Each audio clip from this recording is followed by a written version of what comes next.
mentioned being in London. You started your career in London on stage.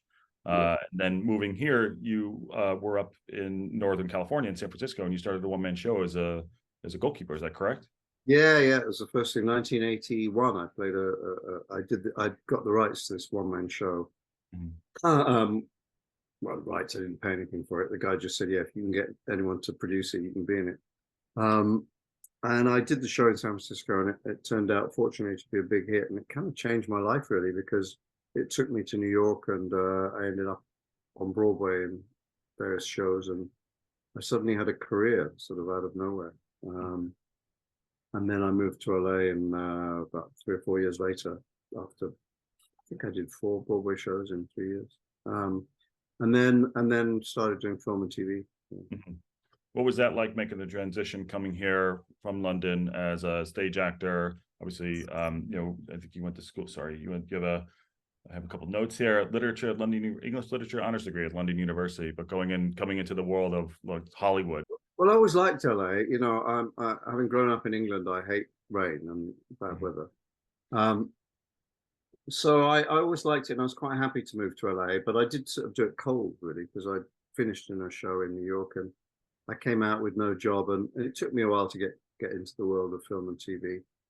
I I I suppose everyone talks about Hollywood bullshit and how fake it is.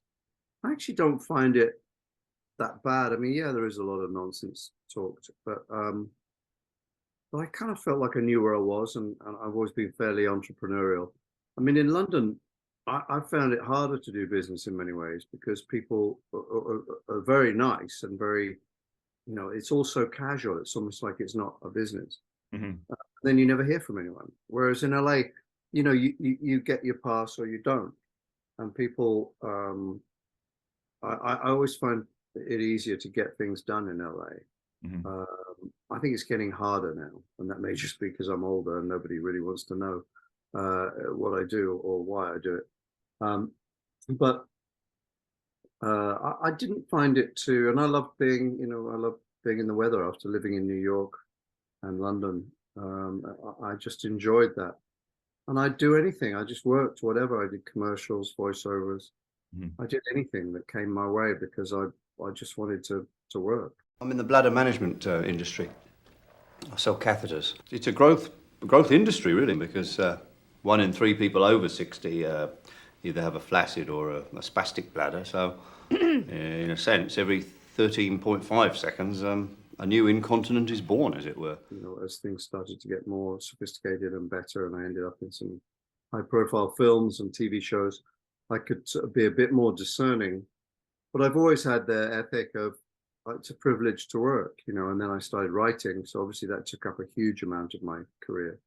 That became almost 50-50. And then now it's probably almost 2/3 writing and 1/3 acting, Mhm. and producing. So I like to keep busy, Mhm. and so that's why I liked that. And I liked being out pitching stuff. I liked writing every day, and then producing and stuff. So I like the busyness of it all.